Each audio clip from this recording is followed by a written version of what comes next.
I now give the floor to the representative of the United States. Thank you, Mr. President. Thank you, Mr. Secretary General.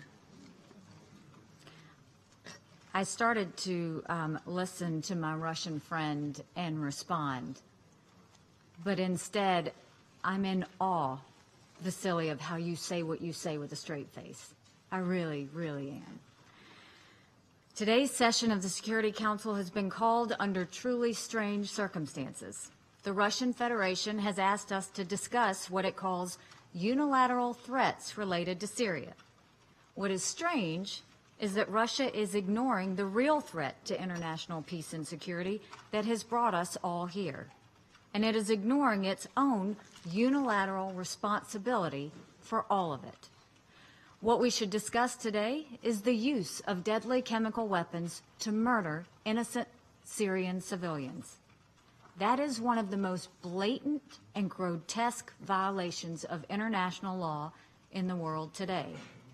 It is a violation of all standards of morality. It violates the long-standing international consensus that chemical weapons represent a unique evil. Chlorine, mustard gas, and other chemical weapons killed 90,000 people and injured over 1 million in World War I. In the book, Canada in the Great World War, the Canadian soldier, A.T. Hunter, described it like this, quote, "The gas cloud gathered itself like a wave and ponderously lapped over into the trenches. Then passive curiosity turned to active torment, a burning sensation in the head, red-hot needles in the lungs, the throat seized by a strangler.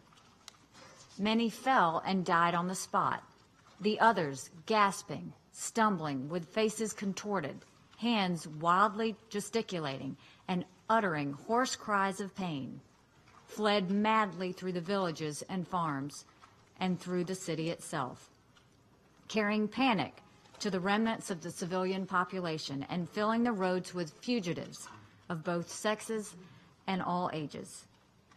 End quote. Chemical weapons didn't produce the most casualties in World War I, but they were the most feared. In World War II, chemical weapons were employed on an industrial scale against civilians, resulting in the worst genocide in human history, which we recalled just yesterday on Holocaust Remembrance Day.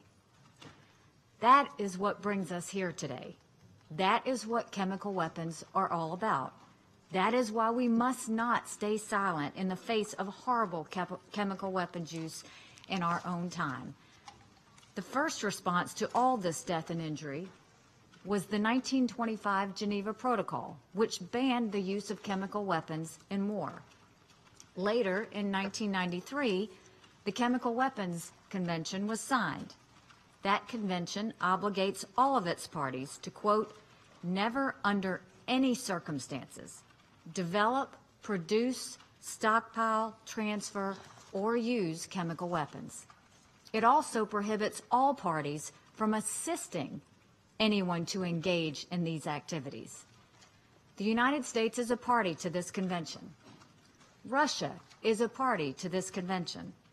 Every country that is a member of the United Nations Security Council is a party to this convention.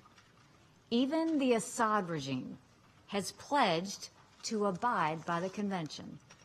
So in theory, all of us agree on the core principle at stake today. No country can be allowed to use chemical weapons with impunity. Now that we have established what we all agree on, let's ask ourselves, what should we be condemning today? We should be discussing the actions that really brought us to this moment in time. We should not be condemning the country or group of countries that might actually have the courage to stand up in defense of our common principle, the principle against the use of chemical weapons. Instead, we should be condemning the country that unilaterally has stopped the Security Council from upholding this principle.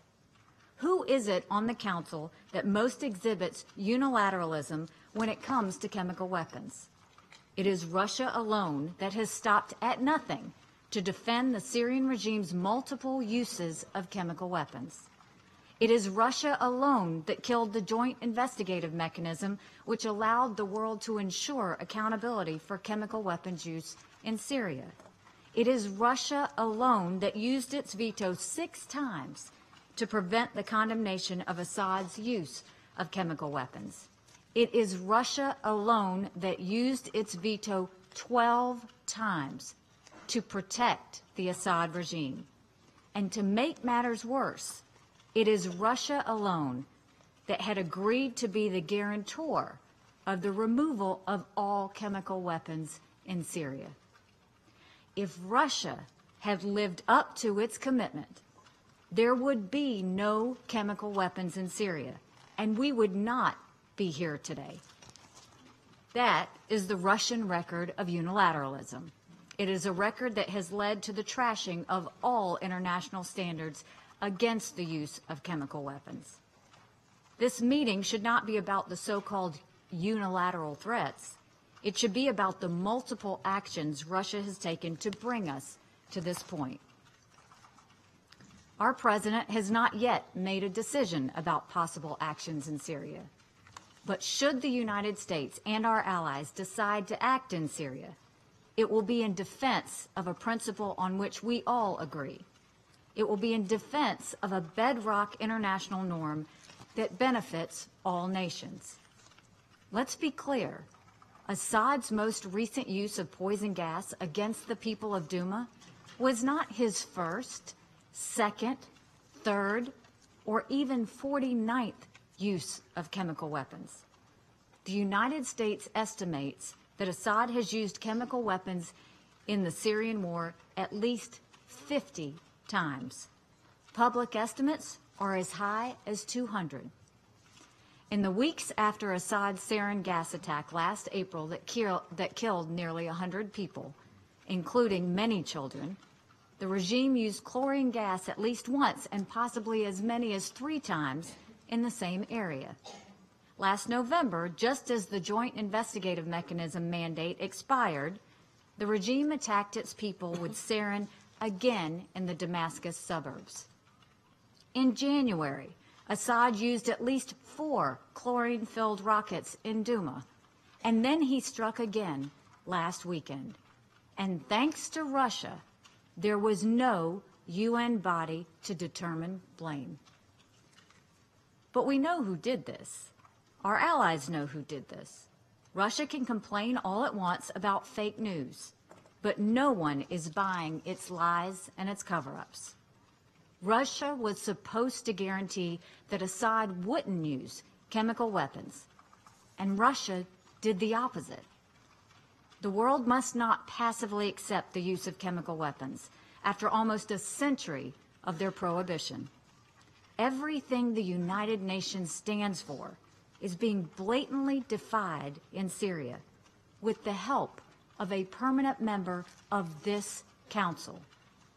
All nations and all people will be harmed if we allow Assad to normalize the use of chemical weapons. It is those who act to violate the prohibition of chemical weapons who deserve our condemnation. Those who act to defend it deserve our support. The United States and our allies will continue to stand up for truth, accountability, justice, and an end to the use of chemical weapons. Thank you. I thank the representative of the United States for her statement.